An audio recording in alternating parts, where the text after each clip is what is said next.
Hello and welcome to English Today. This is DVD 9 and it's the first DVD of your lower intermediate level. And in this DVD, we'll begin with another 3 episodes of our story, That's Life, followed by our special TV programs where there will be a debate about where to live, the city or the countryside. Then we'll learn how to make strawberry whip in the cooking section.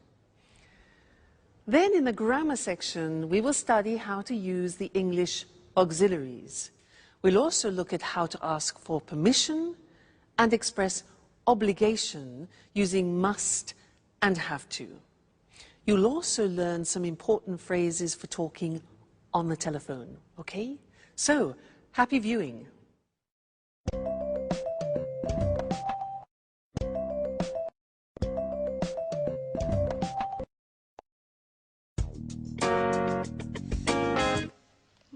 Horrible weather. I hate it when it rains. So what are we going to do today? It's a perfect day for tidying up. I enjoy putting the house in order when the weather is bad. By the way, look at the mess. We don't often get a chance to clean up together. You're joking, right? I hate cleaning the house. Don't you have any better ideas, Anne? Just a little bit of tidying up. Anyway, it was just an idea. And not a bad idea at that, in my opinion. Sorry, that idea is bad. What else do you suggest? Personally, I enjoy doing something more exciting than vacuuming and doing the dusting. Why don't we play a game? What kind of game? How about playing cards? No, I hate playing cards. It's so boring. Let's see what's on TV. Cartoons, soap operas, political talk shows. There's nothing interesting on. Shall we go for a walk? I like walking in the rain. Why don't we take a walk to the new bakery in Piccadilly? What do you say? Are you crazy? It's raining out. Well, you know what the traffic's like when it rains.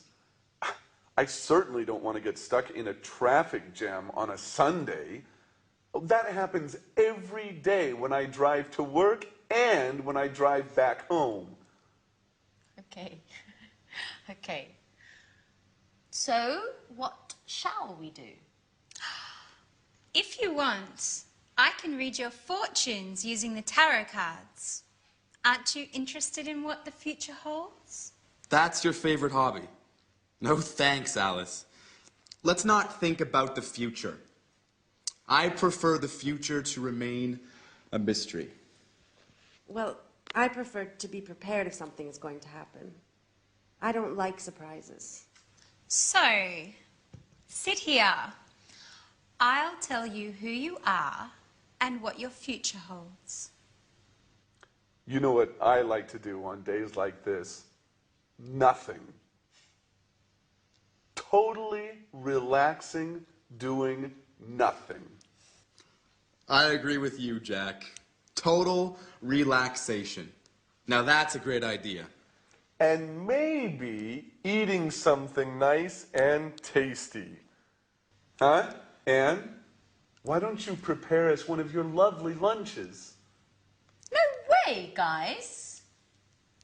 You don't want to go out. You hate cleaning the house.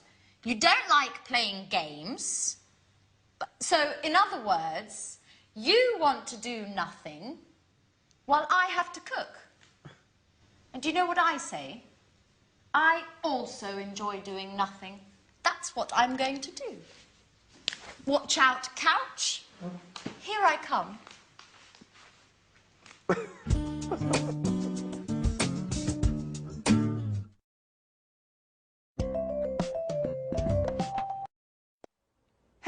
and welcome back to English Today, that live TV program where you can learn the English language. And in this lesson, I want to do some revision on the things that people don't like about the English language, the auxiliaries. Now, the exercise is simple. We're going to look at some of the auxiliaries that we've learned up to now. What are they? Well, we have learned am, is, are, do, does, and did. When do we use them? We use them in questions. Aha. This is the exercise. I have here some sentences in the positive form, and I want you to make questions using these auxiliaries. Okay? So, I'll give you an example. I say, he likes wine. You start the question with what? What? He likes wine. Now, this is the simple present tense. So, which of those auxiliaries do we need?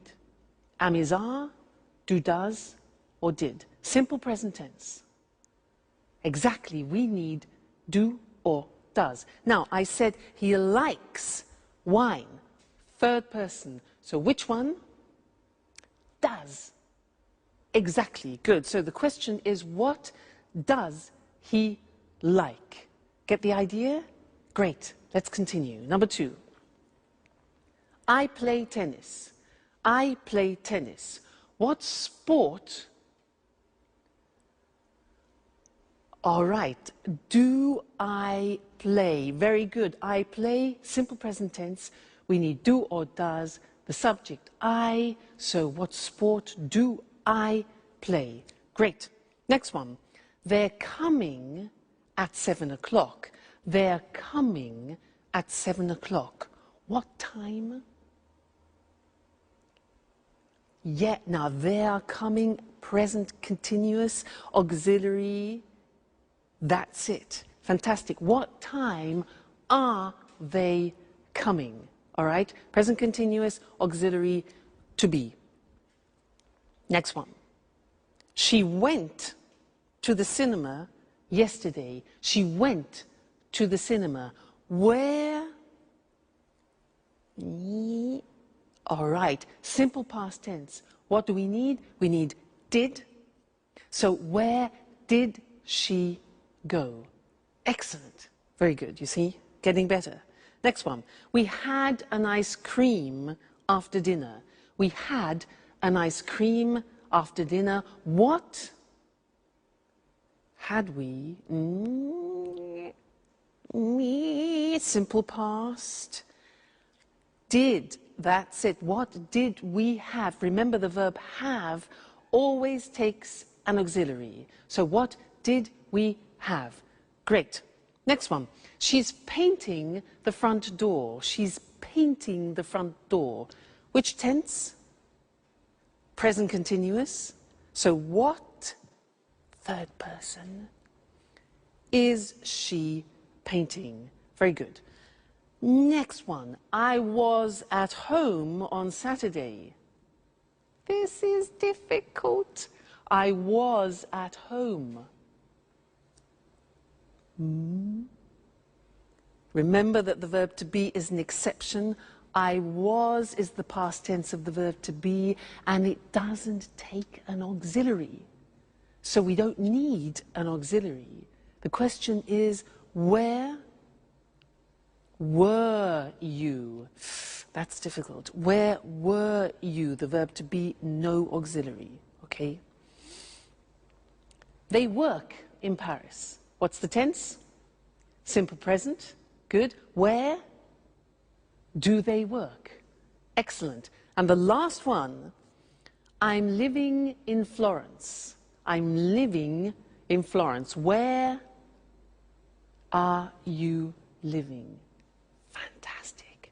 You're getting better all the time. You see, it's just a question of practice. So now let's look at the screen and see those written just to remind you once more, okay? So He likes wine. What does he like? I play tennis. What sport do you play? They're coming at 7. What time are they coming? Present continuous.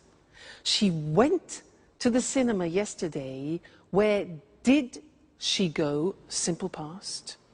We had an ice cream after dinner. What did we have? Simple past after dinner. Remember, have, you need the auxiliaries. She's painting the front door. Present continuous. What is she painting? Okay, so that's it. Keep practicing with your auxiliaries. They will be easier and easier. Now let's go back to our friends, where Alice is reading Sharon's tarot cards. Let's see what comes up. See you later. Bye.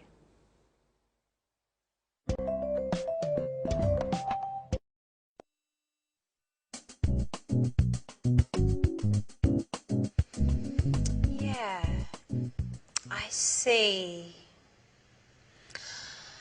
You are very shy and sweet-tempered, yet you are somewhat moody, and sometimes it seems you prefer to stay by yourself. Yeah, that's right. Sometimes I enjoy solitude. Just me and my thoughts. Yes, indeed.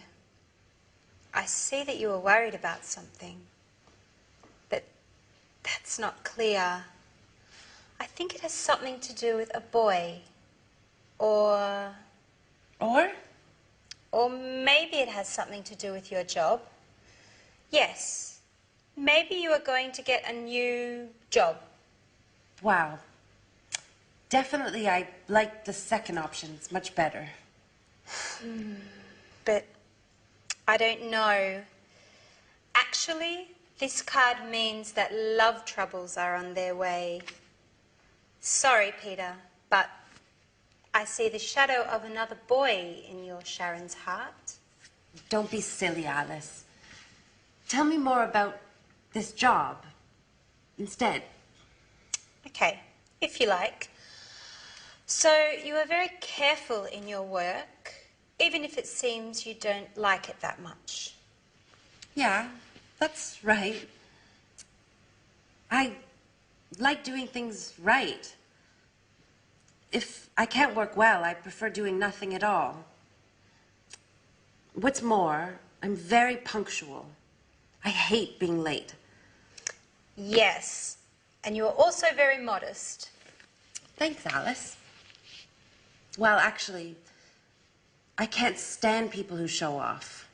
They make me uneasy. Your tarot cards seem to know me very well. Well, you know, tarot cards never lie. That's why I want to investigate more about this mysterious boy.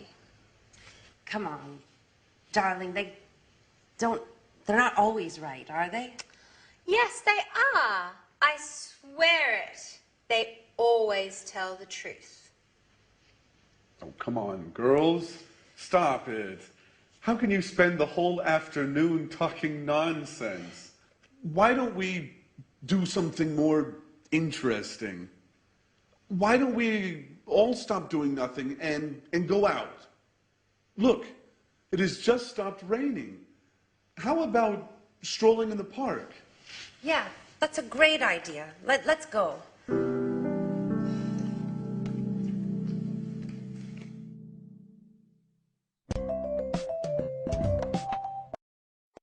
Hello again and welcome back. I want to continue doing some work on auxiliaries. Do you believe in tarot cards? I don't. Now, that's sort of an example of what I'd like to teach you now. Short answers in English. Usually in other languages, when you ask a question like, do you believe in tarot cards? People say yes or no. In English, it's a little bit more complicated. I can say, for example, do you believe in tarot cards? Yes, I do. No, I don't. So we take the auxiliary and we repeat it in the positive or the negative. So that's really quite strange. Other languages don't do that. As it's complicated, I want to go to the screen now and we can look at it written. It'll be easier for you. Very common. You'll hear it all the time. So, look at the example. Does he like wine? Instead of just saying yes or no, we take the auxiliary of the question and we say, yes, he does, or no, he doesn't. You see that? We repeat the auxiliary. Very unusual. Do you play tennis? Do is the auxiliary. Yes, I do. No, I don't. The negative, all right? So we always take the auxiliary of the question. Next one. Are they coming at 7 o'clock? We've changed tense. It's the present continuous, the auxiliary to be. So yes, they are, or no, they aren't. Are they coming at 7 o'clock? Yes, they are. No, they aren't. Next. Did she go to the cinema yesterday? Did, simple past. Repeat. Yes, she did. No, she didn't. Okay? Next one. Did you have an ice cream after dinner? Yes, we did. No, we didn't. Is she painting the front door? Is. Yes, she is. No, she isn't. Were you at home on Saturday? Now listen to this. Yes, I was. You take the verb to be and you put it in the correct form. So were you? Yes, I was. No, I wasn't. Okay? Is she in the bathroom? Is. Yes, she is. No, she isn't. Do they work in Paris? Yes, they do. No, they don't. Are you living in Florence? Yes, I am. Verb to be, are you? Yes, I am. No, I'm not. So you see, it's really quite unusual, isn't it? And it's not easy. It's not a spontaneous thing. You have to practice. So, do you understand? Yes, I do. No, I don't. All right, so those are your short answers. Have some fun with them. Keep practicing them.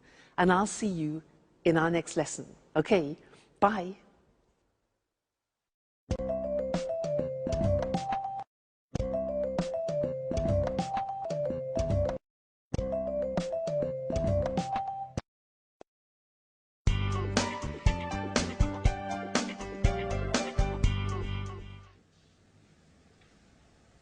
Hello, this is Anne Baxter from Red Bear Publishing.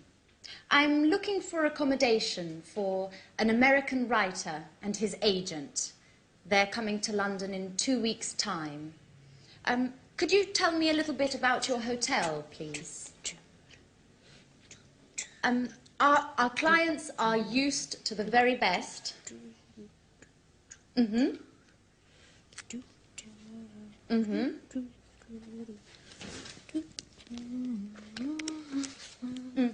And do you also have a swimming pool?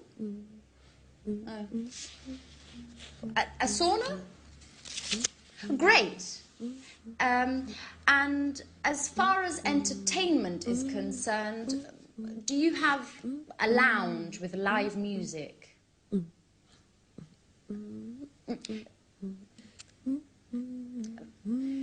Could you hold a moment, please? Sharon, stop humming, please.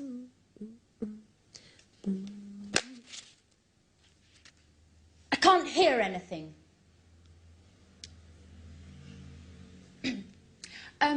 Okay, well, thank you very much for your help. I'll let you know as soon as possible. Right. Goodbye.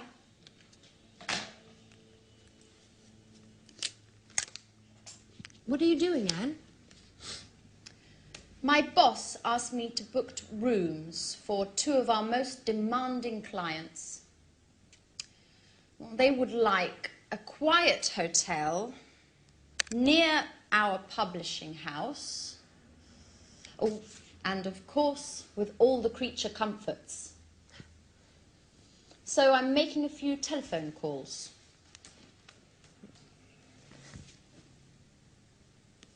And listen to this song for a moment. It's Ray Charles's last recording. It's fantastic. I've got a lot to do, Sharon.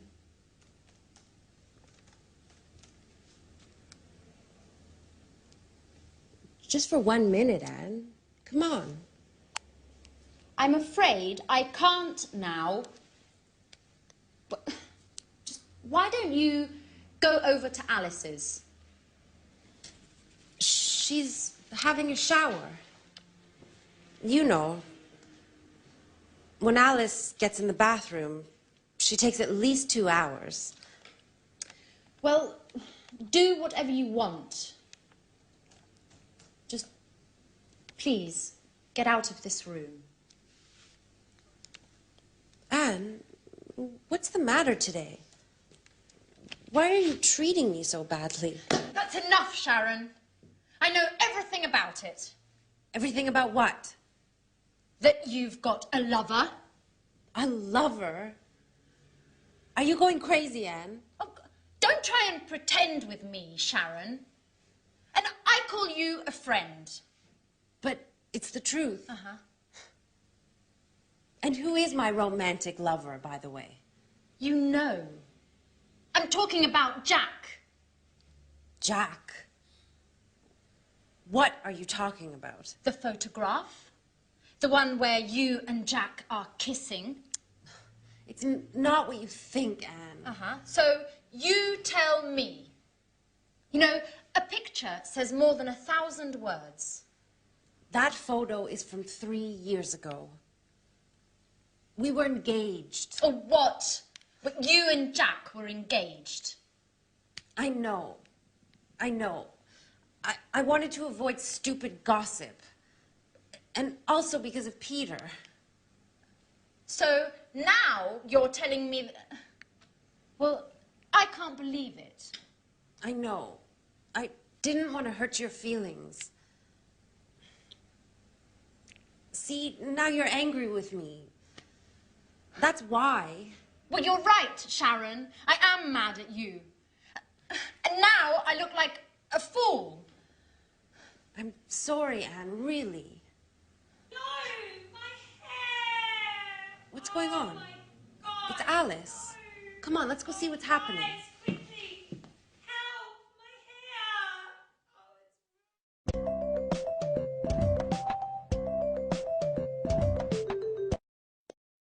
Hello again and welcome back to English Today. Did you see that last episode of That's Life? Poor Anne. Well, sometimes the truth is difficult to hear, isn't it? Yeah. Oh, sorry. Sorry, I forgot to turn my phone off. This live television program, just one moment. Hello? This is Louise speaking. Pablo, I'm afraid he's not here at the moment.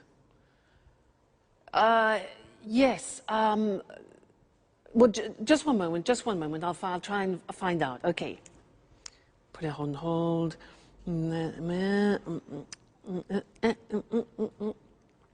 Hello? Yes, hello. Could I speak to Pablo, please? What, could you put me through to him? No. Okay, yes, I understand. No, it's not important. Don't worry. All right, thank you very much. Thank you. Yes. All right, bye. Hello? Yes, hello. I'm afraid he's not available at the moment. Yes. Would you like to leave a message? Sharon called. Okay. Would you like him to call you back? Yeah. All right. Okay. Yes, I'll tell him. Right. Thank you. Thank you very much. Goodbye. Goodbye. Sharon? Who's Sharon? Where were we? Yes, interesting. I wanted to talk to you about telephone language. Now, I used some phrases there which are quite useful to you, and I want to go to the screen so that we can see those written together and look at how the phrases work, okay? Now, look at these situations. When you don't understand someone on the telephone, what do you say? Can you repeat, please? No. No. If you ask somebody, can you repeat, please, it's like asking them to vomit. Why? Because there is a small word missing, a very important one. In English, you must say, can you repeat that, please? Very important. Many people make that mistake, and they ask everybody to vomit on the telephone. So remember, can you repeat that, please? Good. Next, when, for example, imagine that you are on the telephone and you want to write something down when the person is speaking. So you want them to... Okay, good. So you stop them. Just a minute. Just a minute. This is difficult. We say in English, I'll make a note of that. Okay? Just a minute. I'll make a note of that. I'll make a note of that. Snap decision. All right? Next one. Imagine you're on the telephone and somebody knocks at the door when you're speaking. Now, you have to say, What can you say?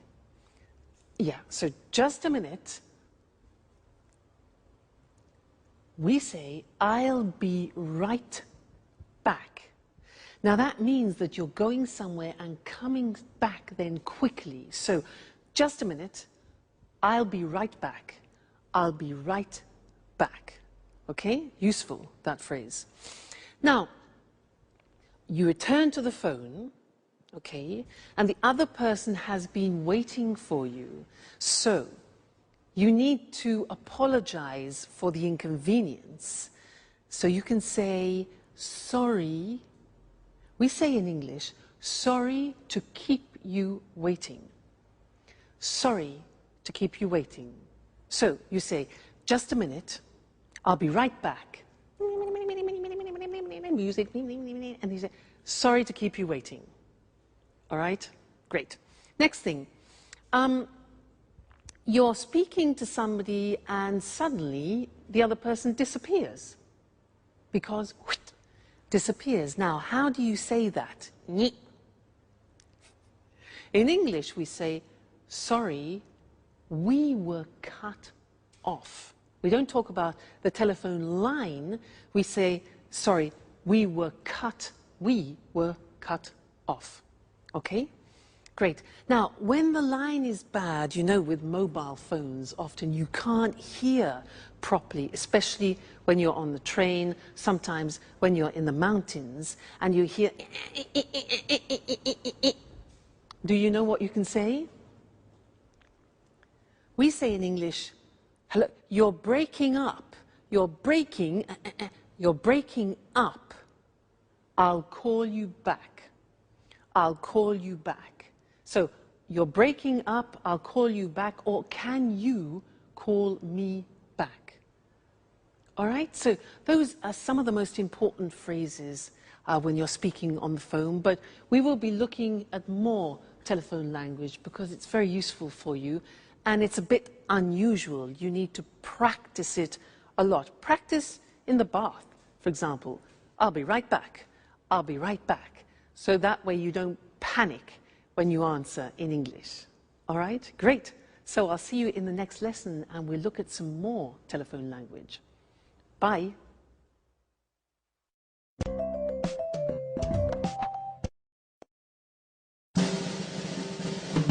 What's happening?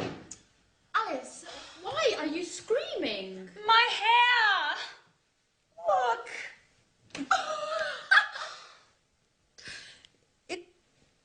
It looks... Your hair is green. I know.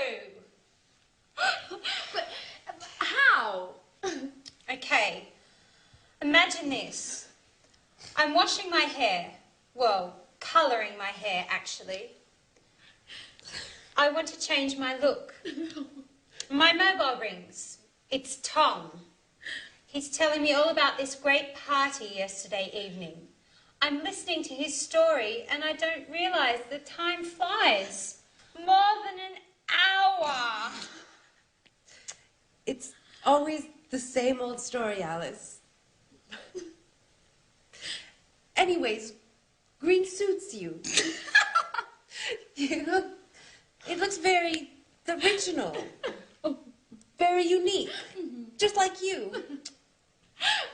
Well, Alice, don't be offended, but you look like a frog. Thanks, Anne. That's the nicest compliment. What shall I do? Well, why don't you call a hairdresser and make an appointment? And in future, try to avoid changing your look.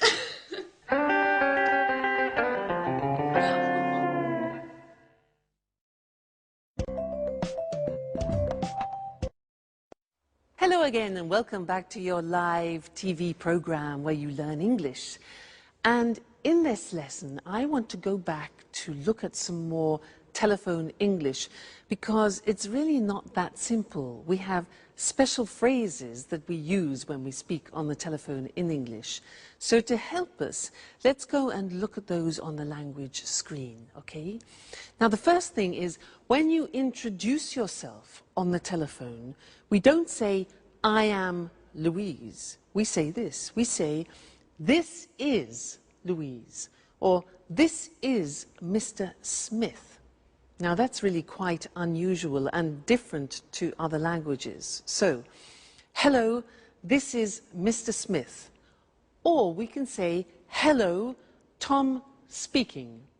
Tom speaking, Louise speaking. Okay, so don't say, hello, I'm Louise. We only use that when you do, for example, a sales presentation on the telephone. All right?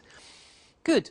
Then, asking who the other person is, you can say, hello, is that Mr. Jackson? Is that Mr. Jackson? So it's like, this is that Mr. Jackson? Hello, is that Peter speaking? And not, hello, are you Peter? Okay, is that? Good. Now, you want to ask to speak to another person. So what can you say? Well, you can say, hello, I'd like to speak to John, please. I'd like to speak to John. Or you can ask the questions, can I speak?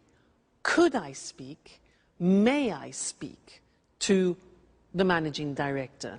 Now, remember, may is very polite, could is neutral, and can is more informal. All right? Then we could also say, good morning, could you please put me through to Mr. Smith? Now, put me through to, which is difficult to say, put me through to, is like saying in American English, could you connect me to? All right? So that's connecting people. Now, when you connect a person, you can say, just a moment, I'll put you through to him. I'll put you through to him. You need to practice that a lot. I'll put you through to him. Or, yes, Mr. Smith is in. I'm trying to connect you now. Connect is the other word. And you can say, hold on, just a moment, please. That's to ask people to wait, okay? Good. Then leaving a message, you could say, you could ask, could you take a message, please? Could you take a message? Or can I leave a message? Then you could say, could you ask him or her to call me back? Could you ask him to call me back? All right? Then the last thing is taking a message, you can ask, can I take a message? Can I take a message? Or would you like to leave a message? All right, so there are some more fundamental and essential English language phrases that you use on the telephone, and I think you'll find them very useful. So experiment, and I'll see you again very soon. Bye.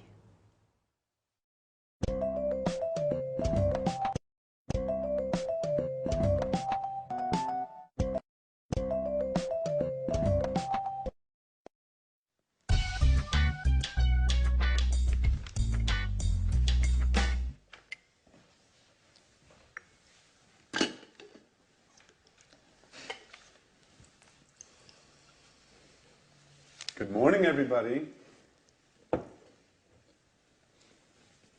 Can I ask you a question? Yesterday evening, I got... Sorry, Jack, I can't listen now. I've got to get to work. I have a meeting at 9:30 with my editor, and I'm late. But I only need a minute. It's important. Nothing is more important than this meeting. If I arrive late, my boss will kill me. Ring me later if you want. Bye-bye. Great. Alice. Alice. Can I ask you a question? Yesterday evening... No, Jack, I can't. I'm really sorry, but I have to get going too. But you never leave before 11 in the morning. Why are you in such a hurry today? I'm starting a new yoga course this morning. My horoscope says I have to do some exercise. Well, if your horoscope says so. Anyway, I only need a second. No, Jack. My teacher told me not to be late. You can give me a call later. But Alice, wait! It's important. What a bunch of nuts. I wonder what my aunt will think.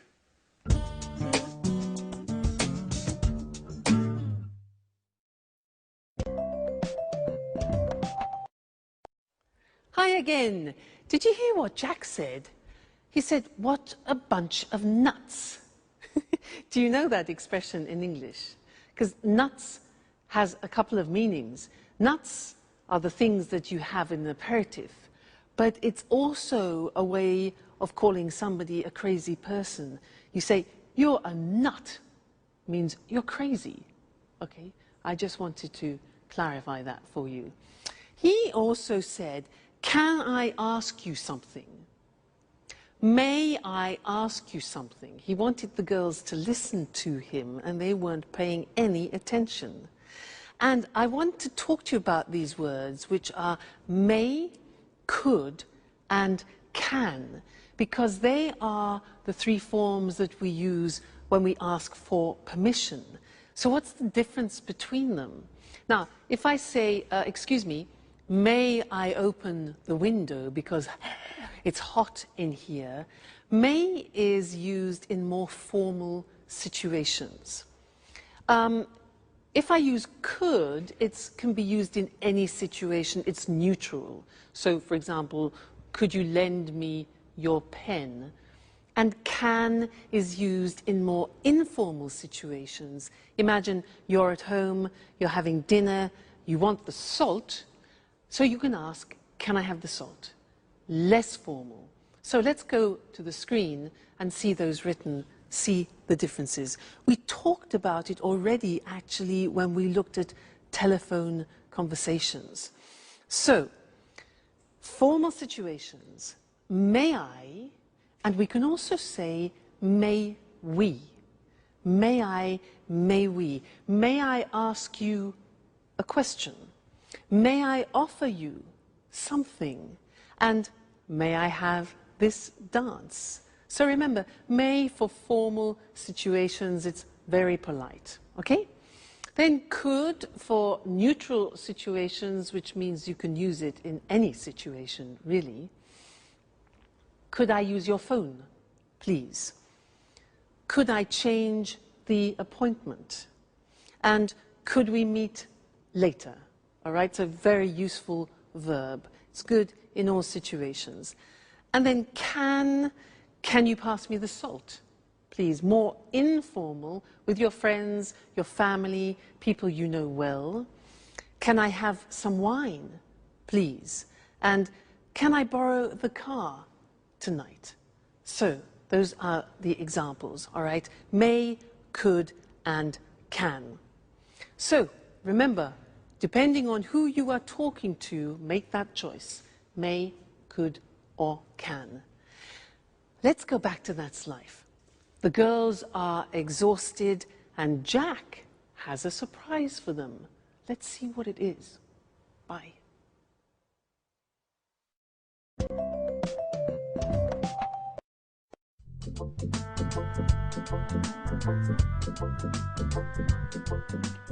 What a day. I'm exhausted. Me too. All of my muscles are killing me. What is there to eat, Anne? Well, we can make a sandwich. That's about it. The fridge is practically empty. Jack, is that you?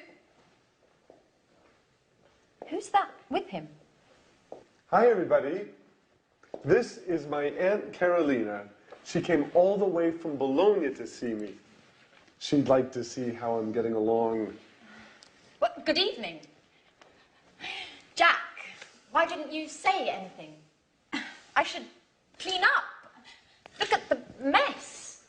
Well, everybody was in such a hurry this morning. I tried to telephone you, but your mobile was off. And Alice's mobile just rang and rang. I imagine you left it at home again as usual, Alice. Well, I guess so. Good evening. It's a pleasure to meet you. Well, well, only girls, eh? So, you are Alice. Alice, the interesting one of the house. And you are Anne, the housekeeper. Please, Aunt Carolina. So that's how you describe us. Come on, Aunt Carolina is only joking, right? And this is the wonderful house. Well, yes. But it's usually tidy. It's still very charming. Thank you. Well, may I offer you something? Would you like to have a glass of wine, maybe? Yes, thank you, I would. Alice, could you get a bottle of wine, please? There isn't any wine. Anne, there isn't any wine. There isn't any beer. We have to do the shopping. Oh, well, I'm terribly sorry. It's not usually like this, but today was very busy.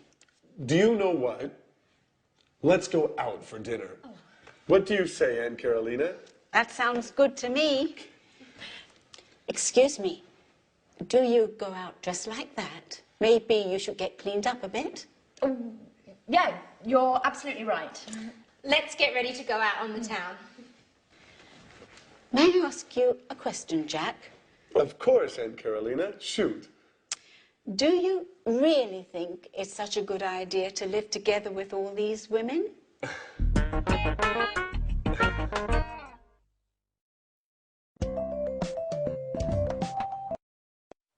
Well, hello, Mr. Monkey, and how are we feeling today? Let's check the thermometer. I know you're not well. Let's have a look. Good. Yes, the temperature has gone down. That's good news. Now, Mr. Monkey, you don't have to stay in bed any longer, okay, because your temperature has gone down, but you can't go out monkeying, not yet. You must stay indoors for another 3 days because you're not strong enough to go out yet, all right? You mustn't be too energetic.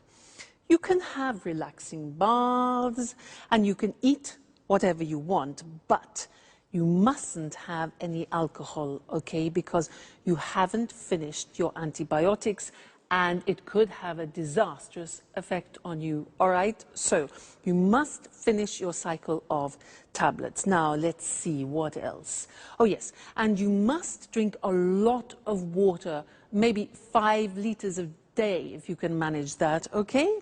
Good. So, oh, and you don't have to pay me until you're better, okay, Mr. Monkey? So, take very good care of yourself, and I will come back tomorrow and check on your condition again, okay? So, goodbye, Mr. Monkey. See you tomorrow.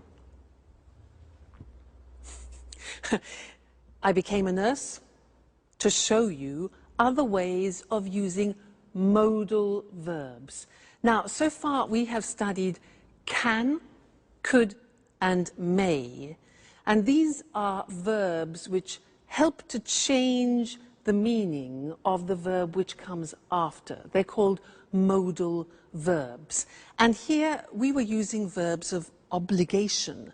Very interesting. Let's look at the screen and see those. Now, let's first go back to permission. Remember, we talked about can is a form of expressing permission, and I was giving him permission to do things. For example, you can eat whatever you want, you can go for walks, and you can't, however, that's not giving permission, you can't go monkeying or you can't go to work, all right? Then I talked about obligation, and this is very interesting. I used the verb must. Must followed by an infinitive without to. So, for example, you must finish the tablets, you must relax, you must stay at home for 3 days, and you must look after yourself. Now, that in English is how you express obligation, something which is you are obliged, forced to do. All right? It's a strong verb in English. Now, the opposite, mustn't, means prohibition. If you do that, okay, so very strong verb. You mustn't drink alcohol. You mustn't do anything energetic. And you mustn't jump about. All right? So must and mustn't. Must, obligation, mustn't, prohibition. Then I said something else. I said, you don't have to stay in bed. Now that's very interesting because that's optional obligation. And it's the same as saying you don't need to stay in bed. You don't have to stay in bed. It's optional. Or you don't have to stay indoors.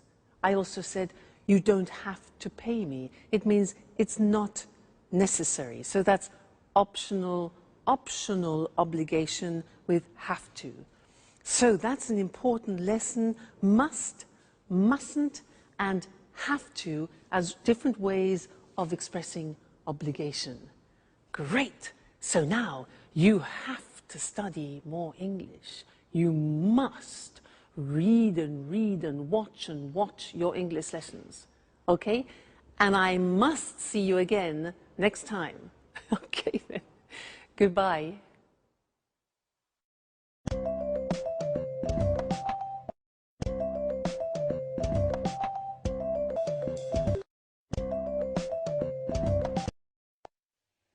Good evening. Welcome to this week's edition of Let's Talk, our discussion program with our commentators, Tom and Marie. How are you? Fine, Eric. Fine. Good to see you again. Well, did you have a good weekend? Very good, thanks. I relaxed in the country. I have a house there. It's so peaceful. A healthy weekend. And you, Tom? Well, I had a great weekend too. I stayed in the city and it wasn't peaceful. I went out a lot and made some new friends. Sounds like a good weekend to me. So, the same old story.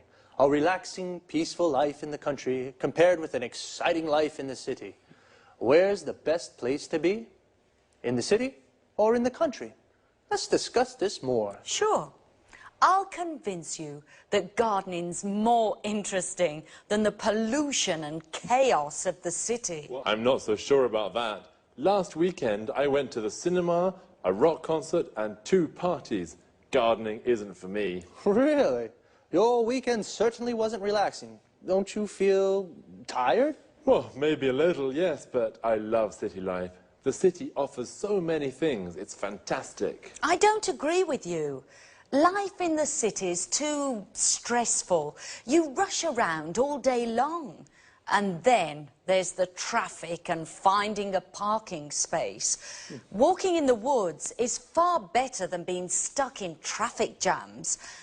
I'm really thinking of moving to the country. Well, I don't think I could ever live in the country.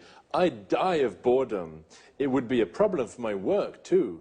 You're wrong, Tom. You can work from home. A friend of mine does this. He works from home. He uses the internet for email and virtual meetings. He goes to the office in the city 2 or 3 times a month. He's got 3 children, and life in the country is great for the family. And he loves gardening too. And gardening is difficult in the city, isn't it? Sure, but country life is so isolating. You don't meet new people. Well, okay, the city is more polluted, more stressful, but country life is so boring. I like meeting new people, making new friends, and in the city it's easy to meet new people. I'm not so sure about that. Whenever I'm in the country, lots of my friends come to visit me. They all complain about the stress of city life, and they really enjoy the peace and quiet of the country. I'm sure that sooner or later, you'll arrive too. Let's bet on it. But if I do come, I'll bring a few friends and maybe we'll have a party. Okay, I'll be waiting for you. Of course, you're invited too, Eric. Oh, thanks, Marie. Okay, this is a good compromise. A less stressful weekend for Tom and a more exciting one for Marie. Well, the city or the country? I think it's difficult to say where it's best to live. It depends upon your taste. The country life is more relaxing, whereas the city life is more exciting. Well, time to say goodbye. Goodbye, Marie, and goodbye, Tom. Goodbye, Eric. Goodbye, Eric. And goodbye to you. And see you again next time on Let's Talk.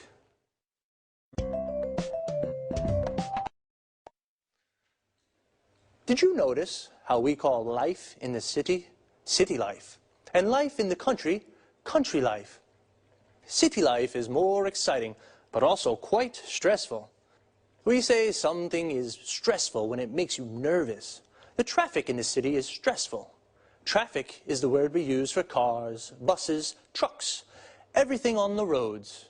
When the traffic moves slowly or stops, we say there is a traffic jam.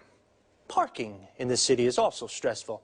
It's often difficult to find a parking space to park your car.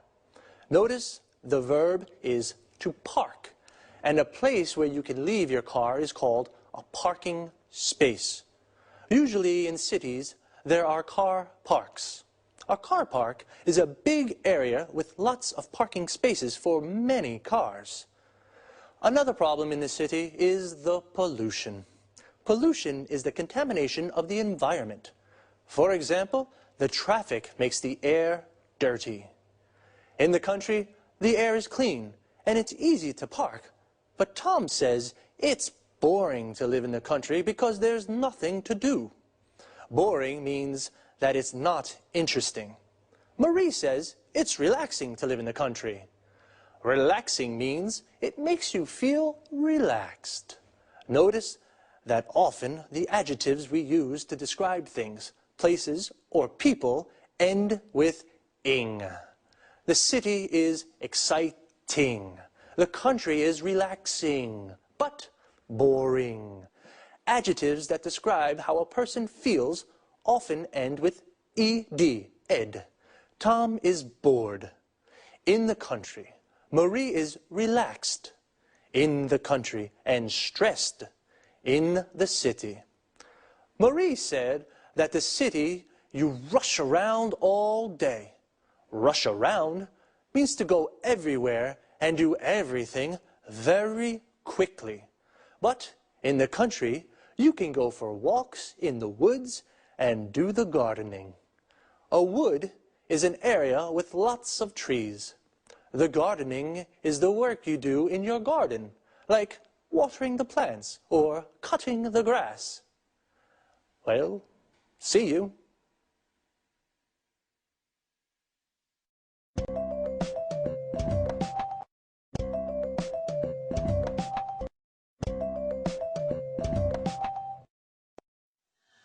Welcome to Cooking Today.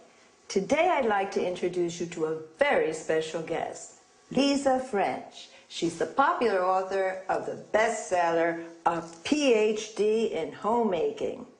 Lisa, thank you so much for inviting us into your home. It's my pleasure. If you're wondering what to make for lunch, if you have to prepare a last-minute dinner, then Lisa's the person to ask for help. Listen, Lisa, I'm having a dinner on Saturday. Could you give me a tip on a quick and tasty dessert? Of course. You can prepare an easy-to-make dish with fresh strawberries. The strawberry season only lasts a few weeks, so it's worthwhile making the best of in-season berries. And it can be made in a jiffy. Oh, strawberries. I absolutely go mad about strawberries. So let's get started. Just the idea of strawberries makes my mouth water. First, wash, drain, and hull strawberries for 4 servings. Then, mash them to a pulp. All of them? No, you have to put aside some good ones for decoration. Okay, then what? Next, whip about half a pint of cream. Then whisk 2 egg whites stiffly and fold into the cream.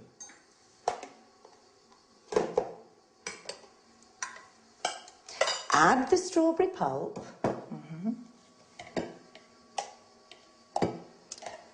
and stir in 2 tablespoons of caster sugar. Does it need cooking? No. All you need to do is pour the mixture into individual goblets. Is that all? Don't forget to decorate each one with a bit of whipped cream and the whole strawberries you put aside. Now your dessert's ready to serve. Oh, it looks delicious. Let me have a taste right now. Yummy. This is sensational. If any of you have a request regarding homemaking, then please contact us at our studio, 800-332211, or send an email to cookingtoday@homemakingtv.com. Thank you, Lisa. We have so much to learn from you. Thank you for coming.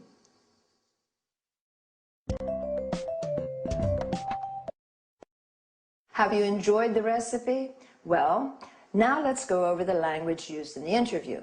First of all, let's explain what a homemaker is. A homemaker is an expert in all matters concerning administration and running of a household, cooking, budgeting, sewing, etc. Lisa used some typical culinary terms. Drain means eliminating excess water from food after washing or boiling. You drain pasta, vegetables, and so on. Hull means removing the inedible parts from the food, like peas, beans, or strawberries. Mash means crushing some food, such as potato or carrots, into a paste. Whip means beating to a fluffy consistency, as in whipping cream. Whisk means whipping, egg whites, for example, to a froth, incorporating air or until firm. We say whisking stiffly. Stir is moving a spoon around a liquid when we add one ingredient to another, and mix them together when we say stir in. Fold in means blending other ingredients to a whipped mixture, stirring gently. Pour means adding a liquid into a mixture or serving tea, coffee, water. Lisa also mentioned a goblet, which is a small cup with stem to serve fruit salad or ice cream. A pint, which is a unit of liquid measure equivalent to 568 milliliters, a UK pint, or 550 milliliters, a US pint. A tablespoon is also used as a unit of measure. In order to express appreciation about food, we say tasty, delicious, yummy, mouth-watering. Lisa said in-season berries to mean fresh fruit. Otherwise, we say out of season, not to be confused with the word seasoning, which means adding salt, pepper, and other spices to food. A berry is a small fruit, such as a strawberry, blackberry, raspberry, blueberry. Another useful term is serving. You can also say helping. It refers to individual portions of food. Well, I hope you've had a good time, and I'll see you